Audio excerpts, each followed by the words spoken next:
way you think of potential is potential energy divided by 1 unit charge.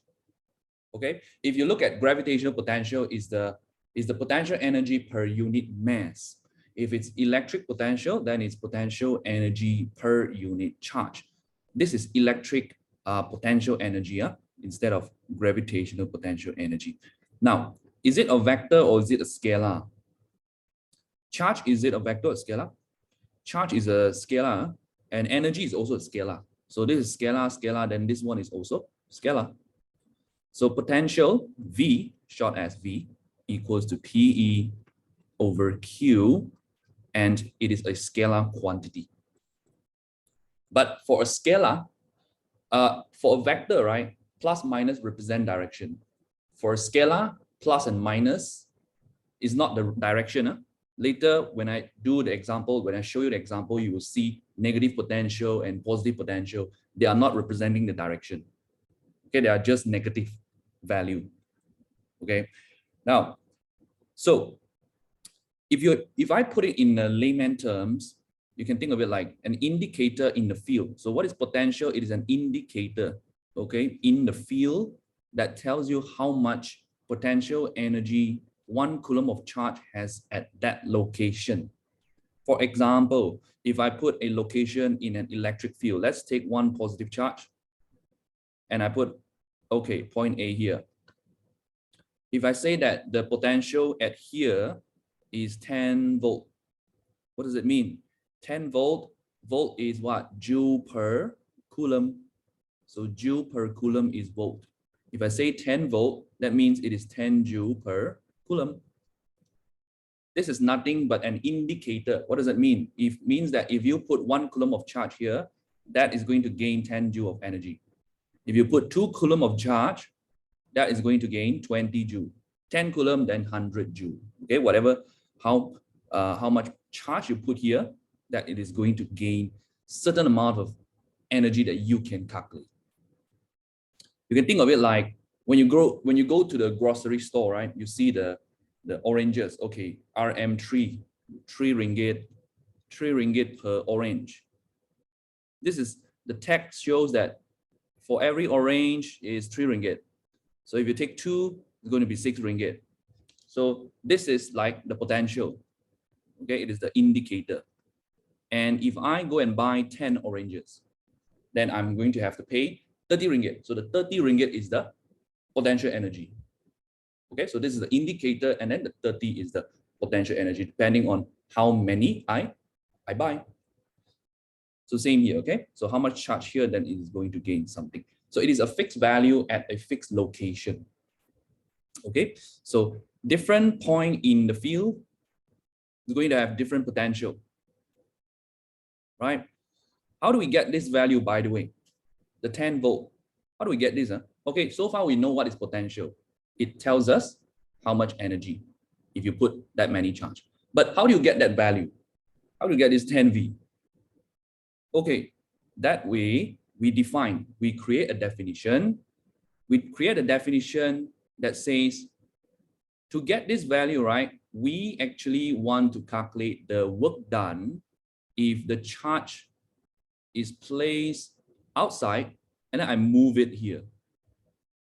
Again, the charge, I'm going to take a positive test charge.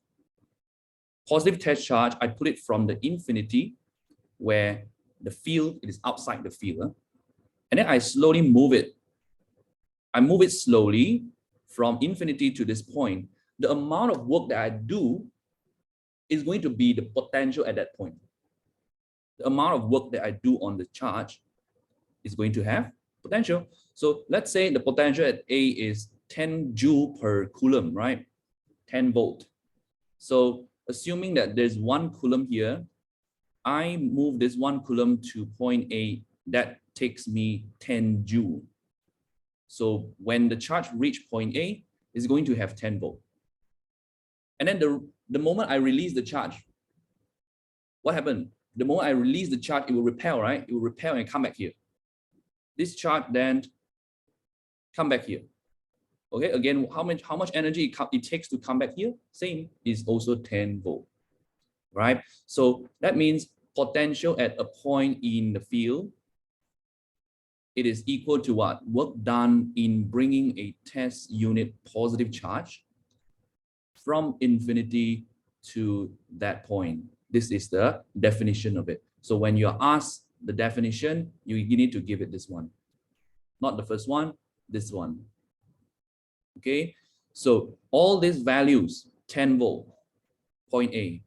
How do we get this? Is based on how much work I do to bring it here. Okay, now here, same here. If I put point B, okay, this is 5 volt.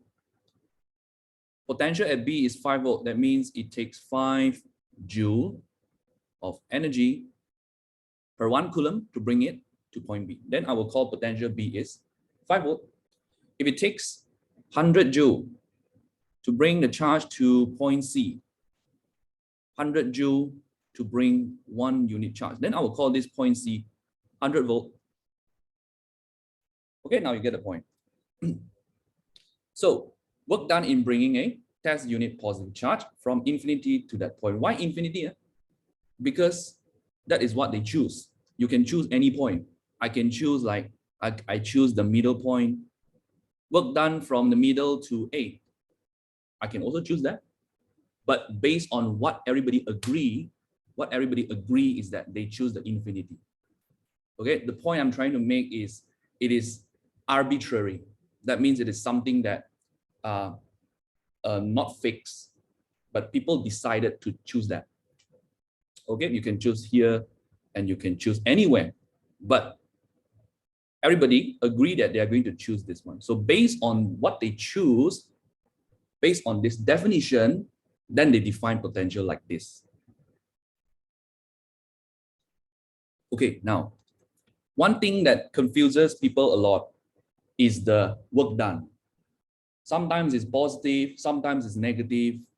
When it becomes positive, when it becomes negative. And why do we have like positive potential and negative potential?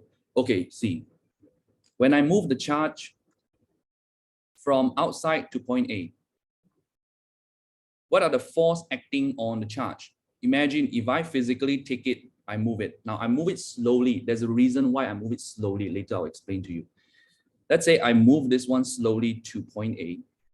The moment it is inside the field, there's an electric force acting on it, right? So it is a repulsion force. So I'm going to label this, we have a force of by the electric field to the right. Okay, and then because I want to move it, right? So I need to apply the force as well. I'm going to apply a force to the left. This, I will call it external force. Where is the charge moving? The charge is moving to the left. Okay, compare all these three, the force of electric and the force of external, and also the movement. This is actually the distance traveled. If I say, what is the work done by the external force? Is it a positive work or is it a negative work? So external force is the same direction as the distance.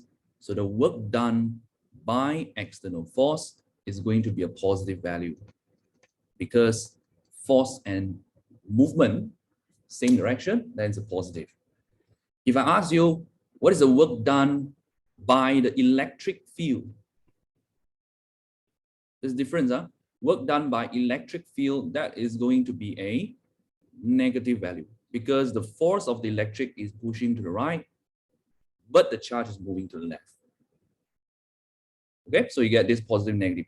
So how do we define this work done in bringing a test positive charge here? This definition comes from work done by, is it by field or by the external force?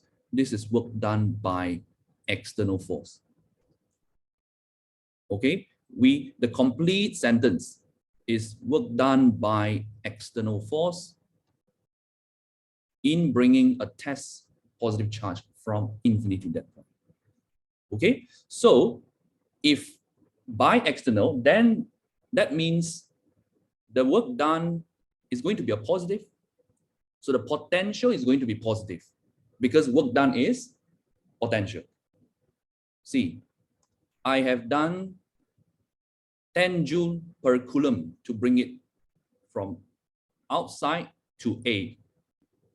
And the work done is a positive. Then I'm going to call at point A a positive 10. Okay, positive 10. So that means any point inside the field is going to be positive. What field? The field created by the positive charge here. Okay, any point A, B, C is going to be positive. So we say a positive charge source has a positive potential.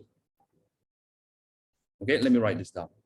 Any point inside field is positive potential. Okay, this one I add for a positive charge source. Any point inside the field is positive potential. Okay, now and then that is one thing. And another thing is that if I put another point here, point D, okay, which is closer to the center, I push the charge to A, that takes me 10 joule per coulomb. I push the charge to D, let's go further, right? Go further, that means it's going to take more work. Okay, maybe it take 20. Then I'll call this 20 volt, positive 10 volt, and positive 10, 20 volt. So the closer you get to the center, what happened to the potential? From 10 goes to 20, it is increasing. Okay, this is the second one. Point closer to the center, need more work to be done. So potential increase or decrease? Increases towards center of a positive charge source. 1, 2. These two, please take note. Okay, so as the closer you go to the center, the more will be the higher will be the potential, which also holds true if you think of it in the reverse. You do more work to bring it to the center, and when you release, it's going to have more energy to repel outside.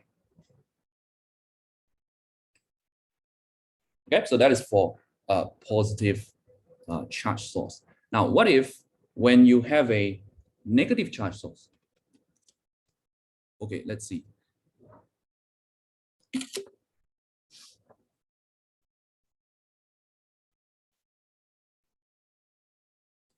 I'm going to change this. Now we are going negative. Okay, the same definition holds true. We follow the definition of this one, work done by external force to bring it to here. Okay, now for a negative charge source, I put a point here, A. Bringing the test unit charge from infinity to point A. Let's see what happens to the work done. Now, remember I said you bring the charge slowly, right? Slowly. That means when you hold the charge and move towards A slowly, what happens is that you are actually applying force that is opposite to the electric field. You see, when the charge is inside, the force of electric field, this is attraction. So field force is to the left. And then because the force is pulling, right?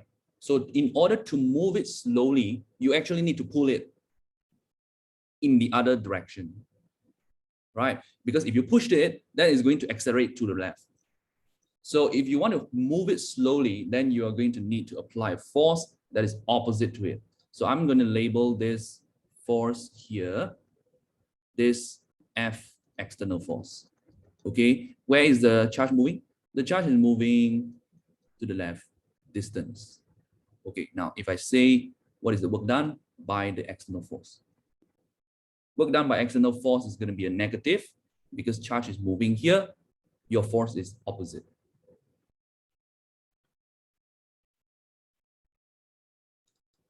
Work done by the field is going to be a positive work. Okay, so based on definition again, how do we define the potential at A? What is the VA, potential at A? It's equal to work done by external force to bring 1 coulomb of charge from infinity to point A. Okay, so work done by external force is a negative. So you know your potential at A is going to be a negative. Okay, so it's a negative.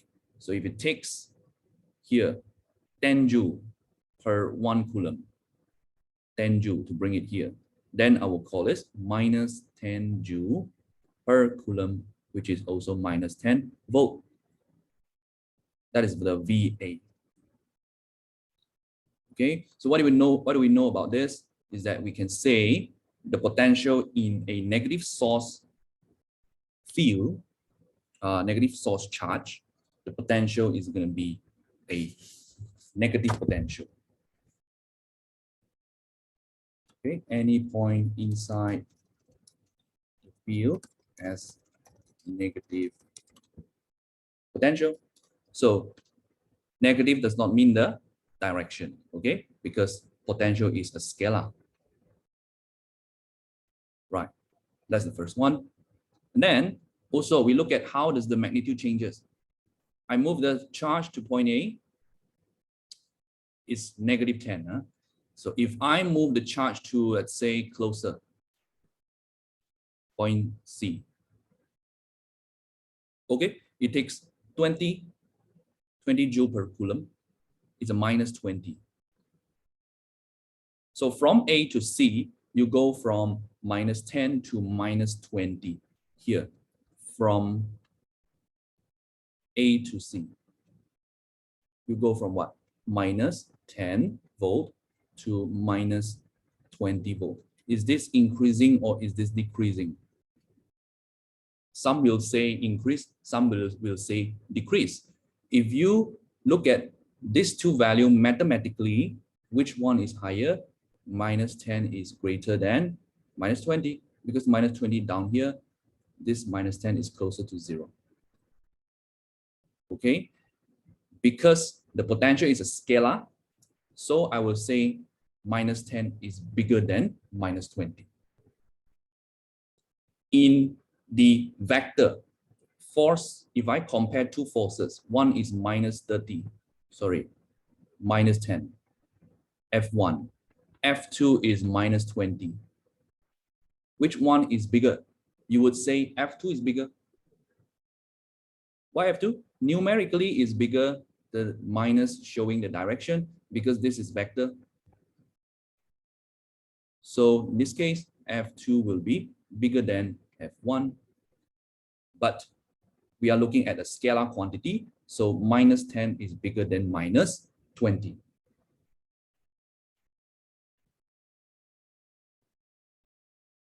Okay, so what can we get from this? The closer you go to the middle, the smaller will be your potential. So from A to C, minus 10 to minus 20 is getting smaller and smaller. So I will write it here.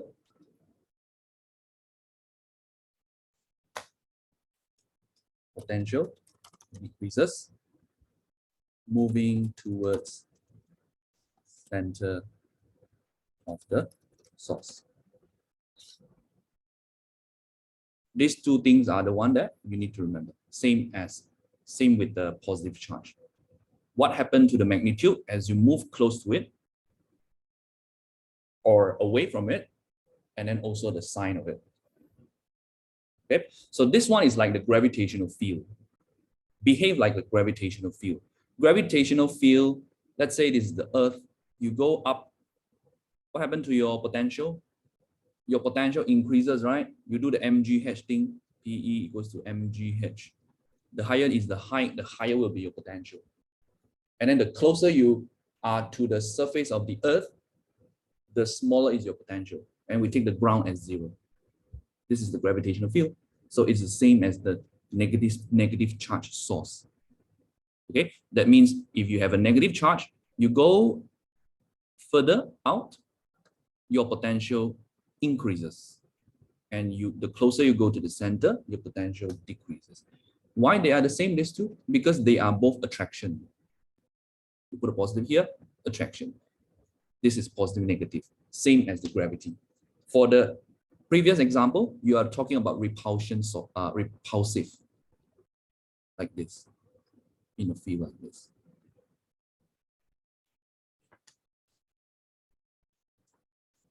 Okay, so this is the same. It has the same effect as the gravitational field. And for the gravitational field, we take mgh, right? We take 0 at the ground, right? And if you follow the Newton's gravitation, they take infinity as 0. If infinity is 0, then inside the field is going to be negative, because going out, you have to increase. So it's from negative increase to 0.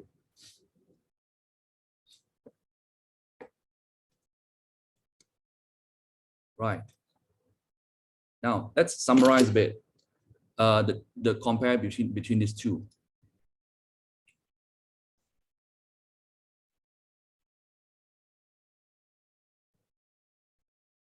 First, we have the positive, and then we have the negative.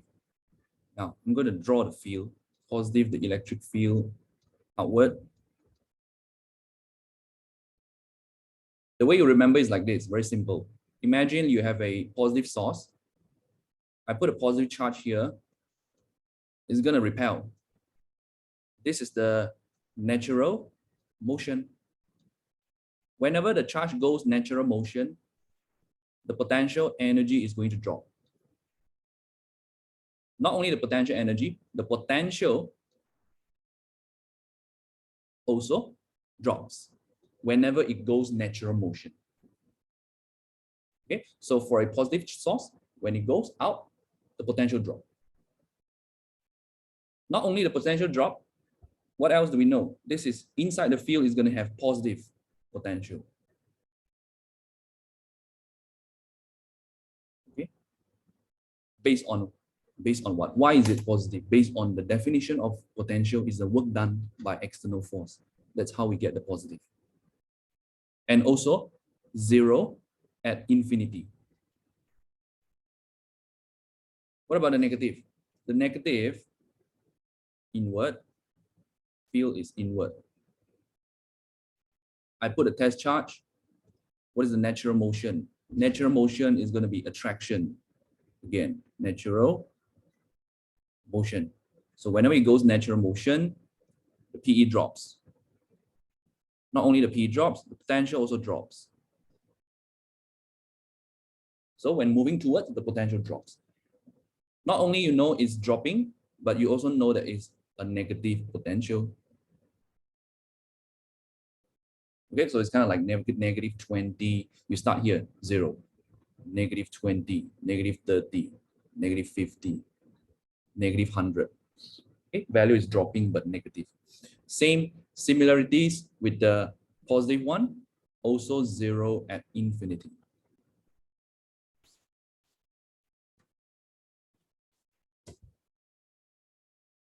Okay, so these are the things that you need to know, especially when it comes to the graph.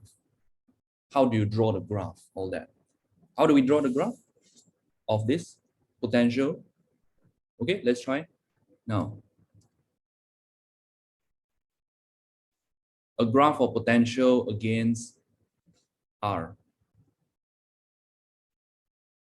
V R. Okay, what is R? R is, I just take a random point in the field. R is the distance from the center of the source. R. Okay, so going to the right, the distance increases, so you are going further from the center. At the origin is the center of the source. Okay, now here, let's try to draw the positive charge source. Positive charge source, so natural motion, when you go out, when you go further away, potential drops. So this potential is going to drop. How does it drop? Is it a straight line, curved line? This is actually this is a curved line. Like this. Okay, this is V is inversely proportional to R. Again, when distance increases, for a positive charge, the potential drops. So you have drop, and then also you can see the graph is on top of the x-axis. This is all positive region because you know it is positive potential. What about the negative one?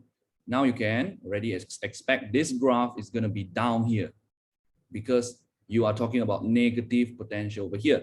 So it's going to be below the x-axis. So your curve is going to look like this. Like this. Again, V is like this. And then here. Okay. So look at negative one. When the R increase,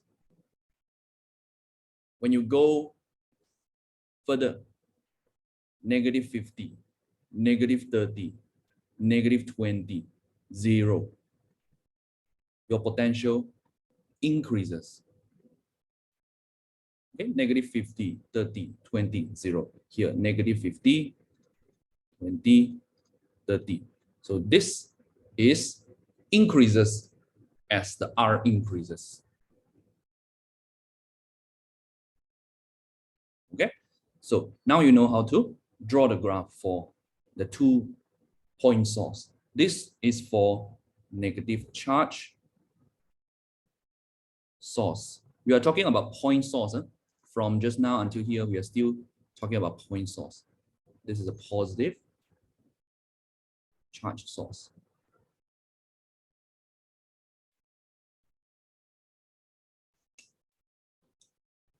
What is a point source? Just one tiny charge. In some cases, if I have different shape of object, let's say I have a wire, I give it a charge, then the charge is going to distribute in a straight line. Then you no longer get a point. I give you a sphere, I give the charge to the sphere, then the charge will distribute around the sphere. It's no longer a point, it's a charge sphere. Okay, so here we are looking at point source. Okay, a little bit of the derivation for the potential V. Why does the graph goes like this, curve like this? Okay, you know why is it positive, negative, and the shape also. But why the graph curve like that? We start from E equals to the general one, KQ over R squared. You're already familiar with this. This one is for what? For a point charge. Okay, if you forgot this one or you missed this one, you can watch back to the previous lesson. We discussed about this one. Okay, now E equals to this one. And also there's one important formula. E equals to minus dV over dr. This is the from our last lesson also. Okay, so I want to derive the potential. So I'm going to put it here, minus dV over dr equals to KQ over R squared. Okay, then move this one over there, we get dV equals to minus KQ over R squared dr. Now, I don't like to do very difficult things. I don't like the integration, but for the sake of showing you this one, then I'll have to show the derivation. So we're going to do an integration. V is going to be integrate minus KQ R squared dr. Okay, then I continue here. V equals to, I take out a constant, KQ, and then integrate 1 over R squared. I'm going to write R minus 2 dr.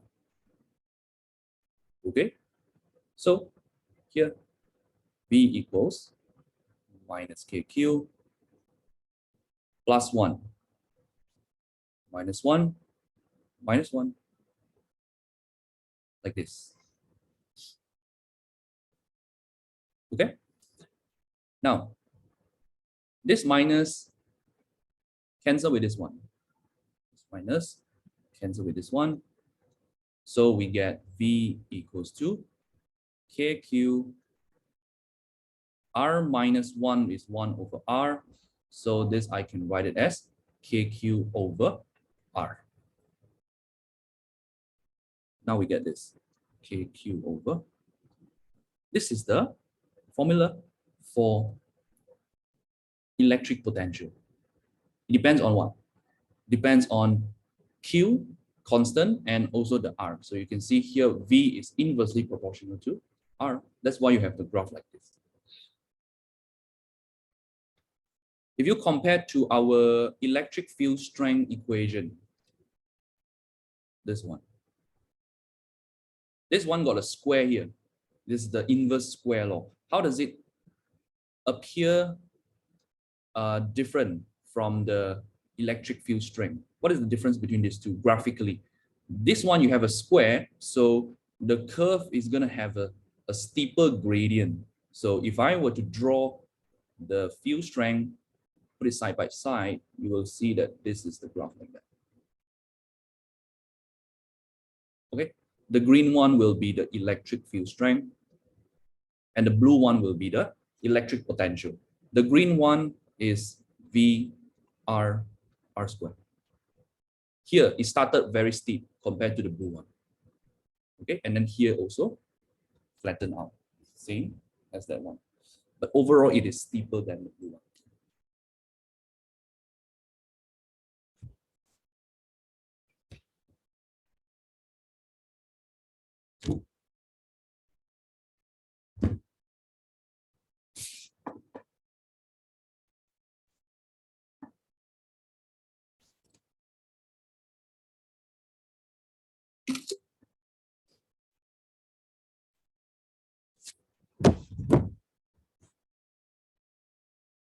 Okay, let's go to the next one.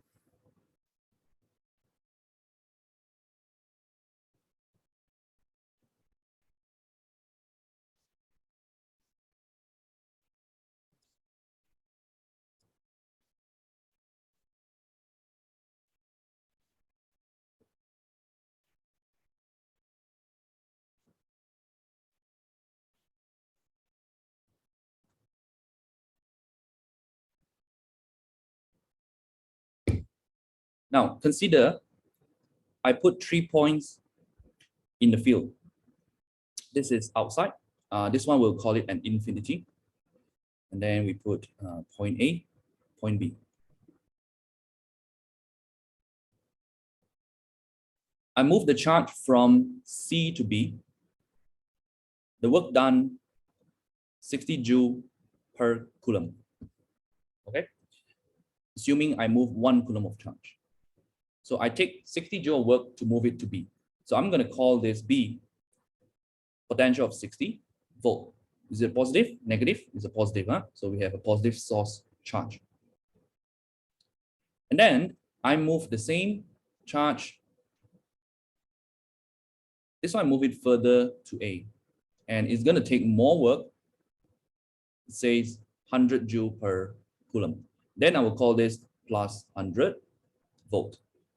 What about if I want to move it from point B to point A? This one, I'm going to take, if I want to move it from B to A, I'm going to need work of 100 minus 60. So it's going to be 40 joule per coulomb of work to move it from B to A. Okay, so that is the difference in the potential. So difference in potential, I can also write it as, since I'm moving from B to A, so 60 to 100. Potential difference, I take bigger minus smaller, it's going to be 40 volt. From here, we can derive an equation. Potential difference between A and B. How much?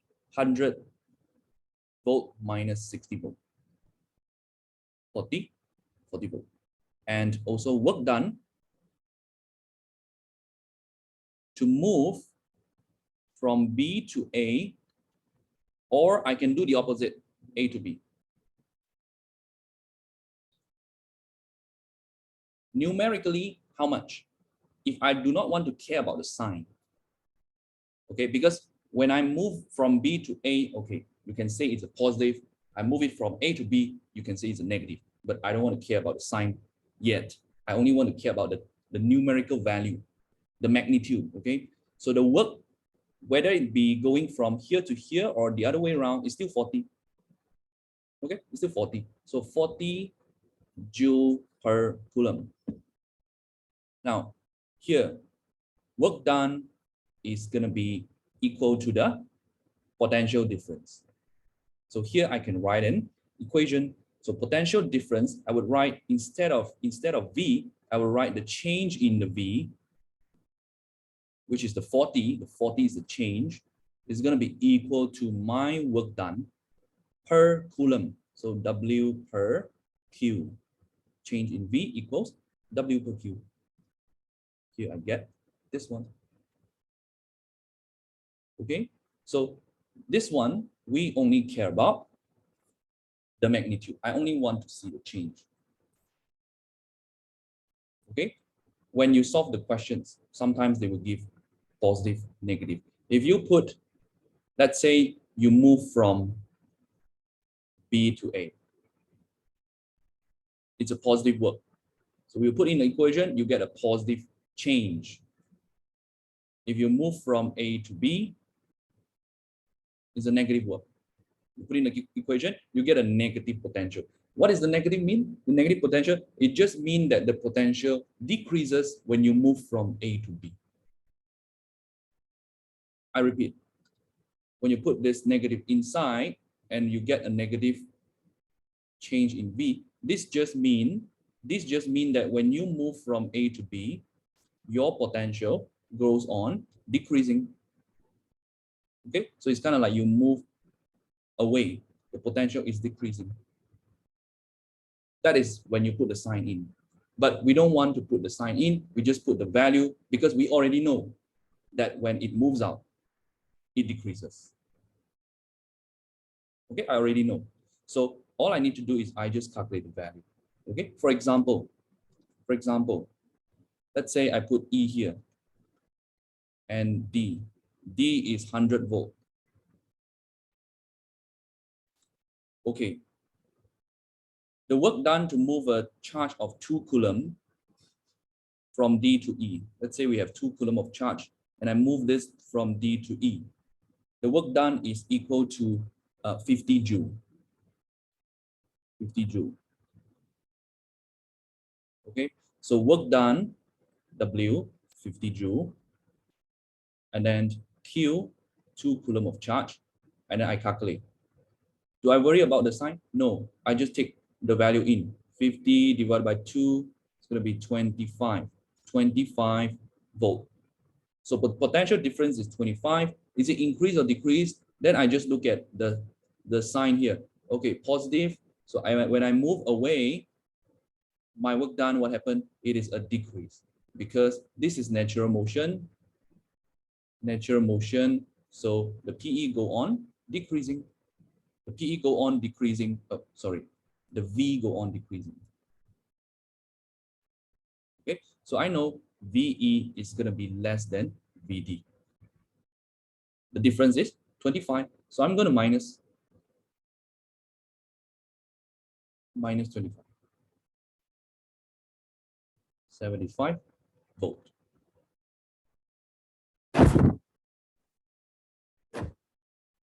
Okay, so understand the basics, because once you grasp the basics, they tweak the questions, you still can do it.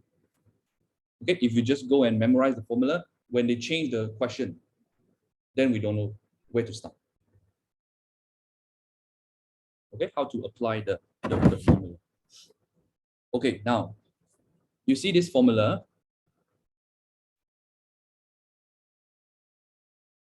When the change in potential is 0. What does it mean when I say the change in potential is 0? For example, if I start here, point F, I move the charge like this. I move it in a circle and then come back. What is the potential difference? I move the charge around and then come back. The potential difference is going to be 0 because it comes back at the same location. So potential at the same location does not change. So potential difference becomes 0. So what does it mean? If you put in the equation, you get 0 equal to W over Q. W also equals to 0. So it is a 0 work done. There is no work done. Which also means that if a charge travels in a field, no matter how it travels, we are not bothered by the path. If it come back to the same location, what is the work done? 0. Okay? Regardless of the path. As long as it come back, 0 work done. That is one scenario where the change in the potential is 0. What is another scenario? Another scenario is when you travel at an equal distance from the center, like orbit. Let's imagine, let's say the satellite orbit around the Earth. We assume that it is going in a perfect circle, so the radius remain the same. Potential depends on the radius from the source, right? R. So in an orbit, you move around the orbit, you are having the same R. Does your potential change? Your potential does not change. Why? Because your distance from the center is always the same. So the potential difference is what? Potential difference V, again, it is 0. Here, you are at point X. When you come to here, point Y,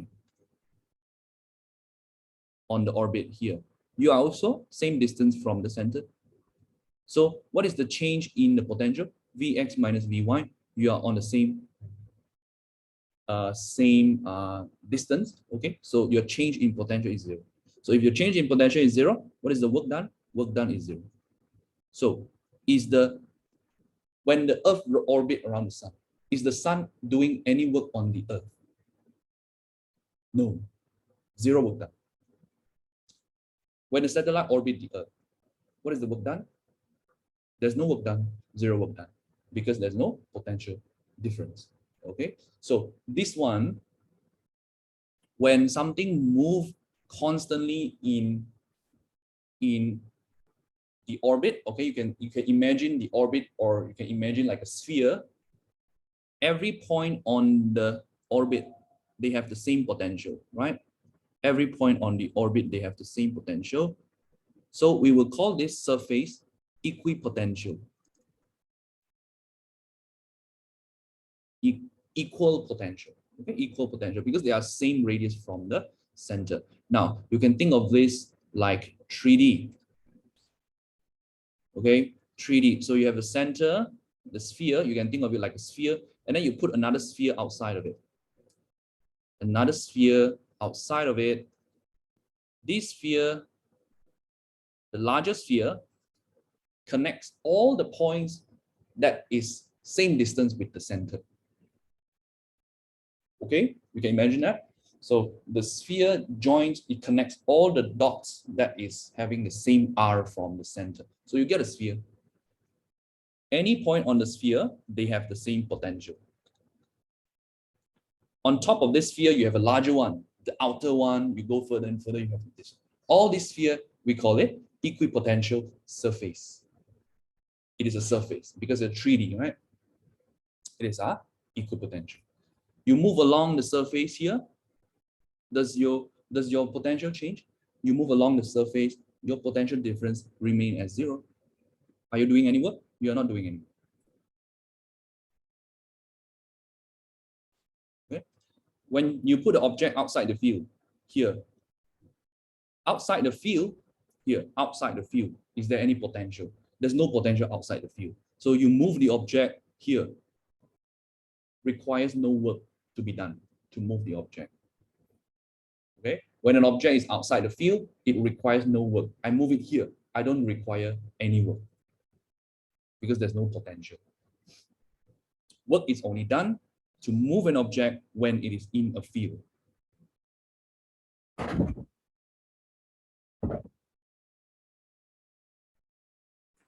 Right? Okay. All right, guys, I'm gonna give you a 5-minute break, and we'll come back after 5 minutes, and I'll cover the second part, and then we'll do some practices. Okay, so now is 51. We'll come back at 50, 56.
Okay, we are back and let's continue.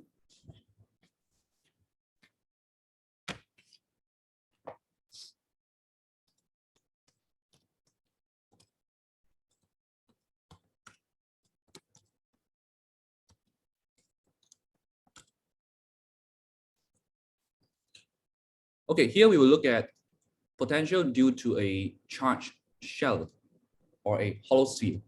Now, if you remember, we talked about three objects. The first one is you have a ball of shell. Okay, it's a shell, and inside it's hollow. Okay, inside is nothing is inside, only the outer surface. We call it a shell, or you can call it a hollow sphere. Another one, we have a sphere that is full inside. Okay, inside is full and it is a conductor. The third one, we have a sphere that is full, but it is an insulator.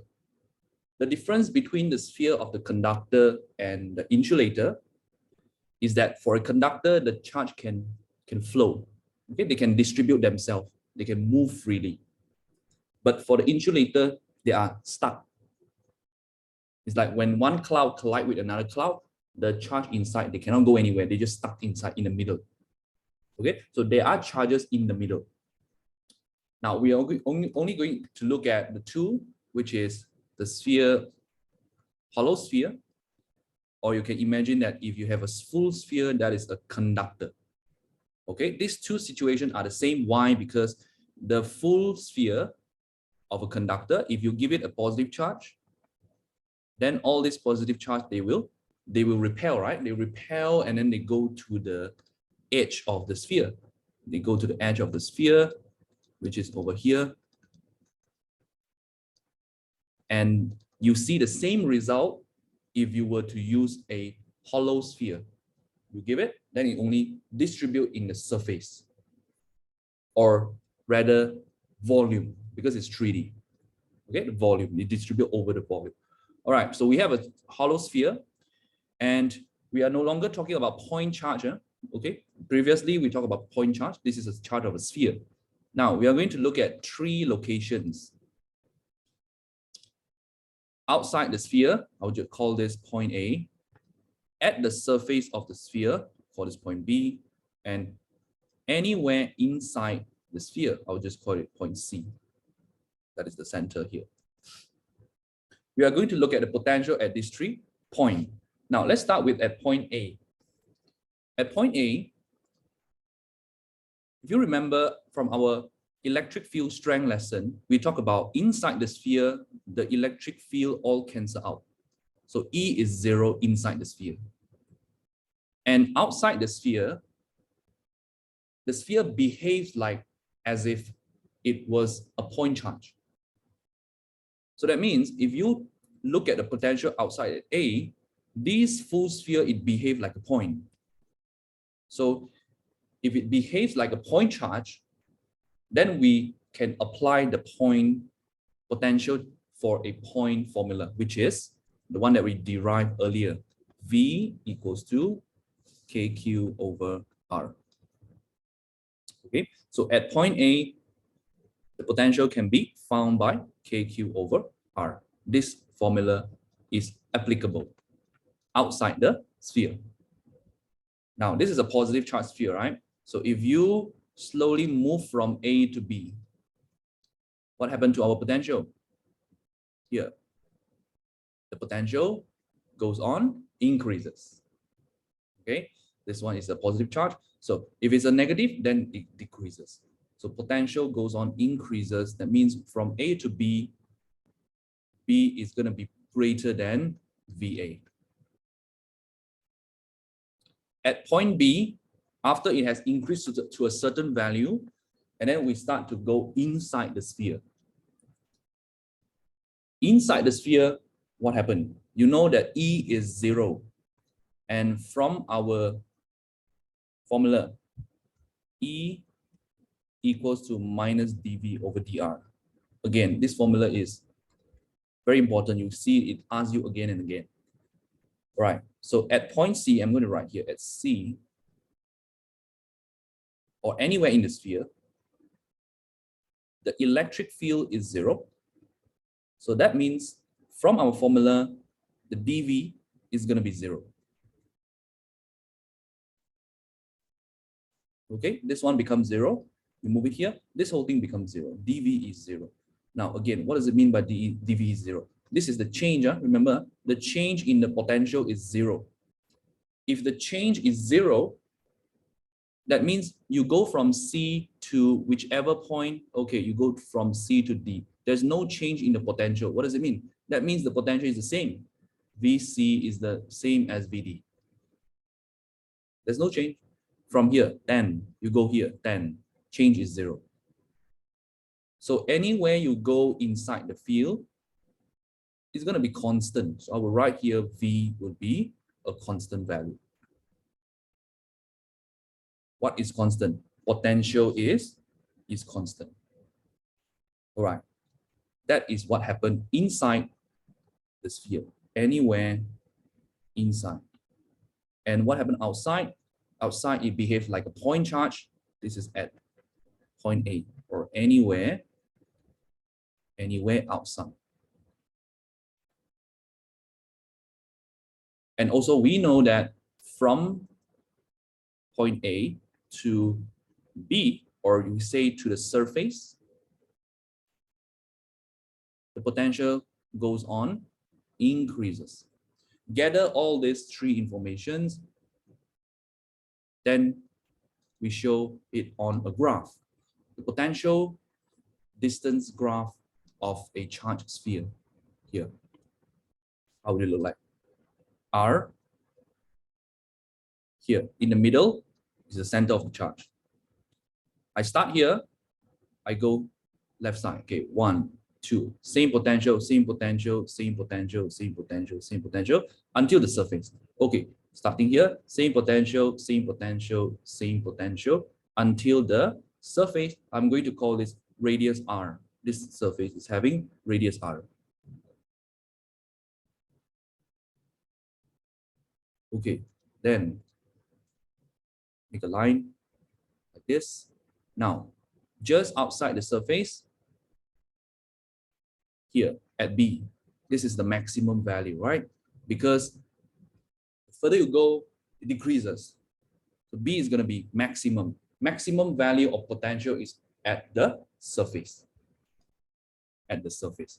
So here it starts to drop because going from B to A is going to drop. And how does it drop? Here, this V equals to KQ over R applies. So it's going to drop based on the inverse proportional. So that means here it will drop like this. This is outside. And this is inside the sphere. Okay, V and against R. Please remember this shape of the graph. This is the potential graph. What about if I want the electric field strength graph? In the previous lesson, you have the electric field strength graph of the same object, hollow charged sphere. The electric field strength is 0. So your line going to be on the axis here, and then up to the surface. It goes up like this, and then drops.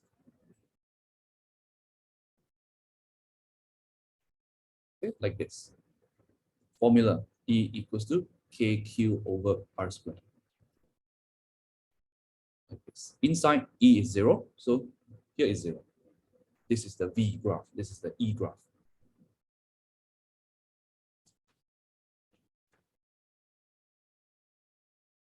Okay. Now, sometimes the question will ask you, what does the gradient of the graph represent? Gradient of what graph? The VR graph, potential graph. If I calculate the gradient of this graph, then what do I get? Now, from here, again, from this formula, E equals to minus dV over dr. This is what? dV over dr, what is this? dV is the change in the potential, right? And anything divided by the change in the distance, we call it gradient. That means gradient shows how much something changed per unit length. Okay, how much something changed per unit length, we call it gradient. So if it's change in potential per unit length, then we call it potential gradient. If it's change in current per unit length, then we call it current gradient. If it's change in the mass per unit length, we call it mass gradient. Okay, so anything divided by the distance per unit length, we are talking about gradient. So this thing, we call it potential gradient. Potential gradient. You have a negative in front, right? So I will call this E equals to negative potential gradient. Oops, potential gradient. So that means from my potential graph, if I calculate the gradient, whatever value I get the negative of that value, I will get the electric field strength. Okay, for example, if I take the gradient here, okay, I draw a tangent, point A. Gradient at point A, MA, let's say, example, I get a -2. It's sloping down, right? So your gradient should be a minus. MA is -2. Now, to calculate the electric field strength, E is equals to minus negative of the potential gradient. So you have minus and then -2. Okay, the dVdr itself is -2. This is the minus. So you have minus equals to minus will become plus. So your electric field strength is +2. What is the unit? Newton per coulomb. Okay, Newton per coulomb. So you can find the electric field strength from the graph at a certain distance. So whatever the distance is A, you can find the field strength. And you get the field strength, you can find the force if you know the charge. F equals to QE.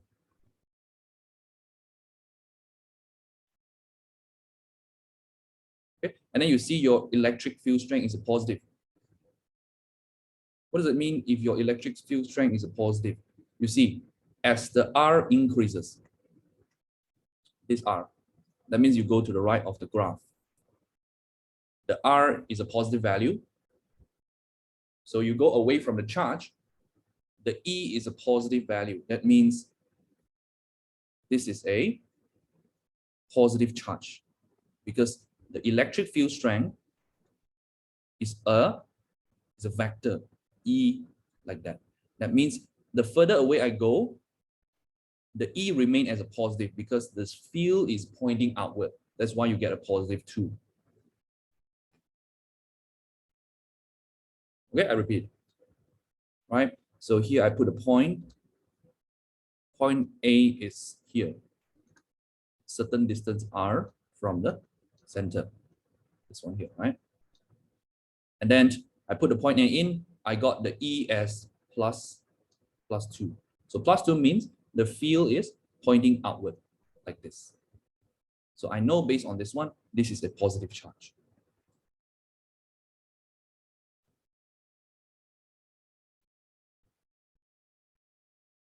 If it was a negative,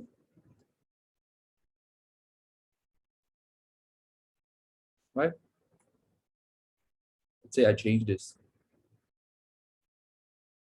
I'm going to draw, it's too,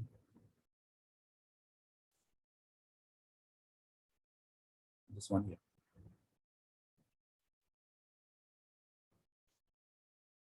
Here, above here. So if it's a negative potential, VR. Okay, so this one can be, for closed sphere, this is a straight line here, horizontal line here. For a charge, then you don't have this one. Okay, for this graph, again, you calculate the gradient at point A. Draw the tangent, sloping upward.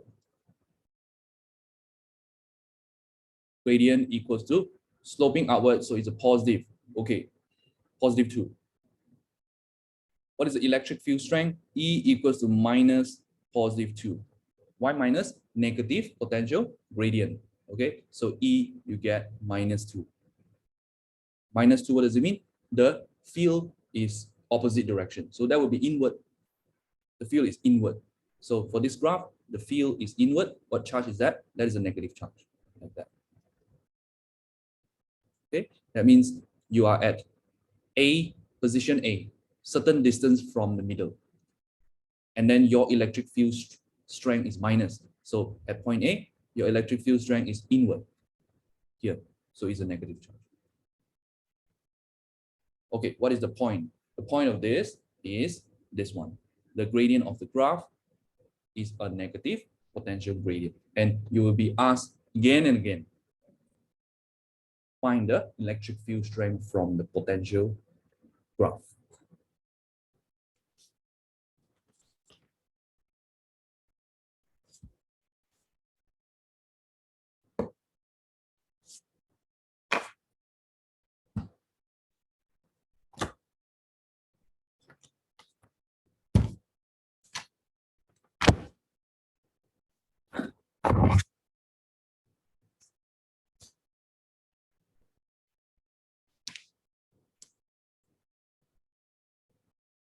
Okay. We'll look at 2 examples, then we'll wrap up here.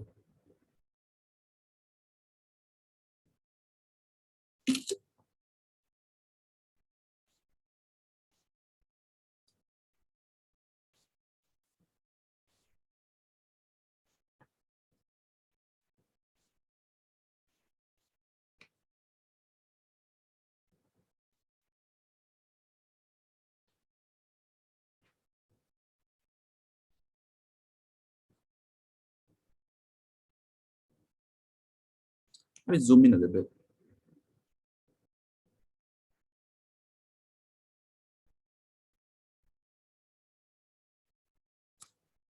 Now, when you see this graph, okay, you recognize this graph.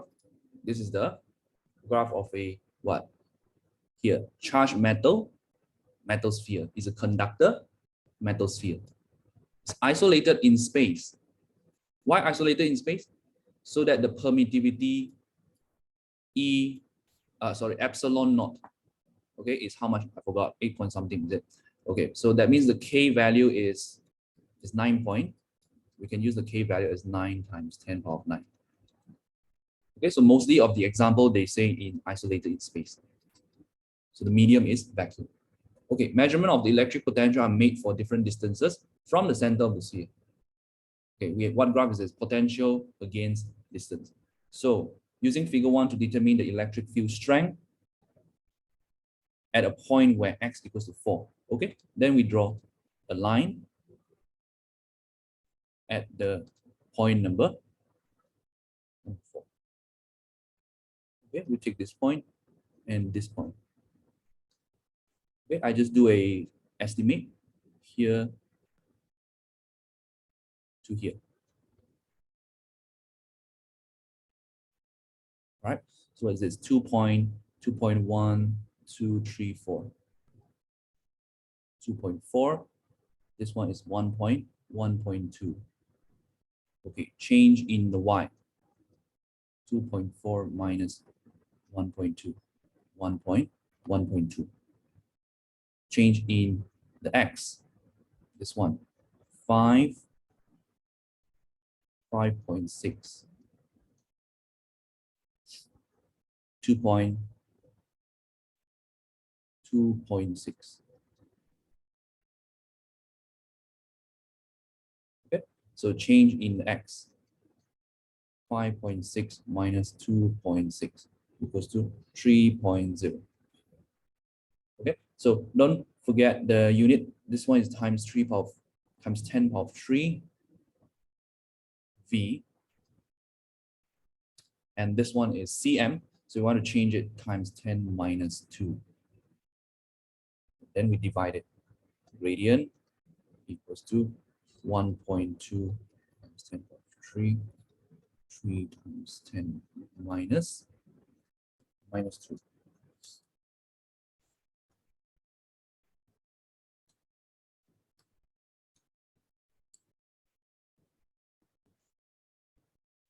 Okay, so equals to 4 times 10 power of 4. What does this value represent? The gradient of a potential graph is the electric field strength. So I'm going to write NC minus 1. It's a positive value.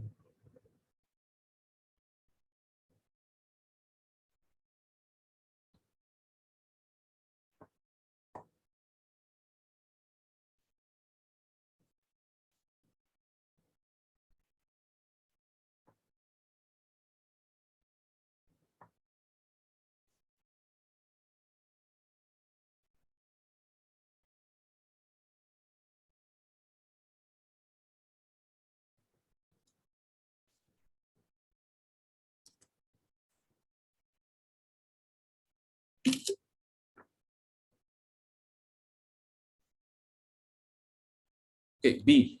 The charge on the sphere is 8 times 10 power of 9. Use figure 5.8 to state the electric potential at the surface of the sphere. Okay, so where is the surface?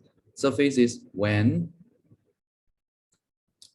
the thing goes flat. Okay, so from the previous example, this is like your point A. You go close to the sphere, point A outside goes close to the sphere, to point B, that is at the maximum. And then any point inside is a constant. So the surface is 2 cm, 2 times 10 minus 2. R equals to this one at the surface. Or you can say the radius.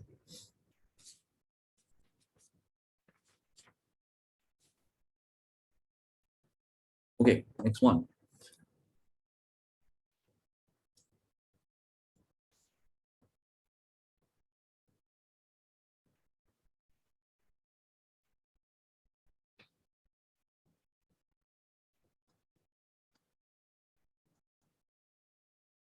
A point P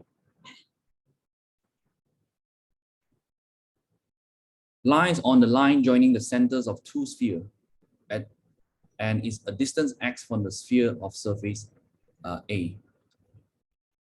Okay, let's draw it out. Actually, this one has a diagram. I forgot about the diagram. Right, so basically you have two spheres and then you measure the distance here from the surface, right? So we start from the surface and distance x from there. So we put x here. So x is always measured from where? From sphere A. This is my sphere B. Okay, so x is always, when x increases, that means this one increases from measured from the surface here. All right, you get a graph here. Why the graph look like this? Huh? You see the first part of the graph. Let me draw a line here. First part of the graph somewhere here is the graph of the inversely proportional. So it's like you have a positive charge and then you go increase in distance, you get the graph like this. Potential decreases. And the second part of the graph, it starts to curve back up. What does it mean? When your x increases, then your potential go up. That means now you're going into the field of B, right? You're going into the field of B. When you increase the x, you go up to a certain point, you will enter the electric field of charge B. Okay, so once you enter the electric field of charge B, depending on what charge is it. If it's a positive charge, what happened? You go towards it, your potential will increase or decrease if it's a positive charge. Use the natural motion to help you remember. I put a positive here, natural motion will repel. So natural motion, that means potential drop. I go opposite, that means potential increase. Okay, so that means this part of the graph showing potential increase So you have entered sphere B, and sphere B, you know, is a positive charge. Because it curves back up, right? The potential curves back up. You are going towards the center. If it was a negative, how would your graph look like? Your graph would look like, kind of look like this, okay? So like this, and it goes like this.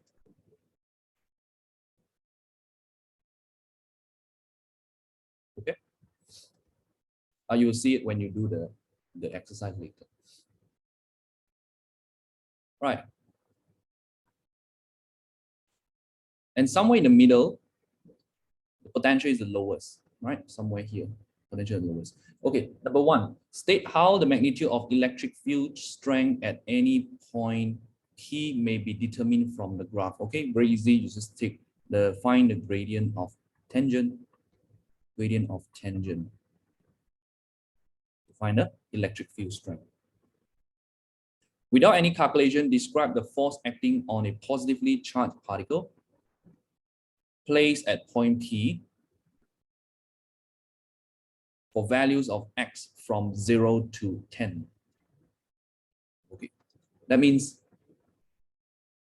you put a charge from the surface of A, and then you sweep to surface of B. How does the force change based on the graph? Force is what? Proportional to the electric field strength. So if the electric field strength increase or decrease, the force will do the same. So we can use the electric field strength. That means we will look at the gradient.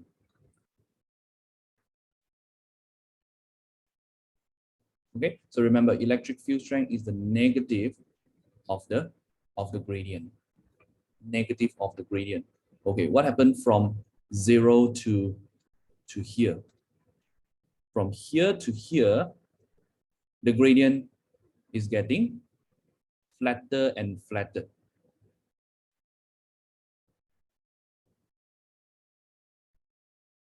Here, tangent here, steeper than tangent here. So gradient decreases. Gradient decreases, force decreases, right? Force decreases. So the first half, force decreases from 0. Okay, I'll just say force decreases. Going from here to here. Okay, decreases to how much? You see the gradient again, the gradient until the minimum point is flat. So 0 gradient. 0 gradient, you put in here, 0 electric field, 0 force. So force decreases to 0. Going to the middle, and then it starts curve back up. Again, you have the gradient increases. Now the gradient is a positive gradient. Right? So force decreases to 0 and then increases, but opposite direction.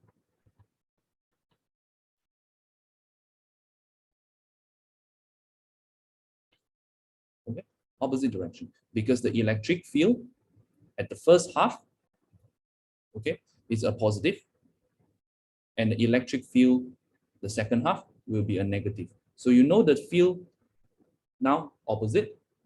So force is the same direction as electric field. So force becomes opposite.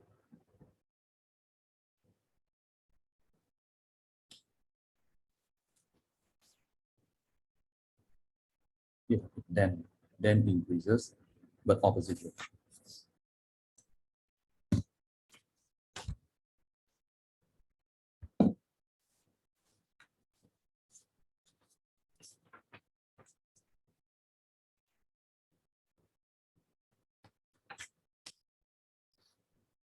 Okay, I'm going to send you the exercise.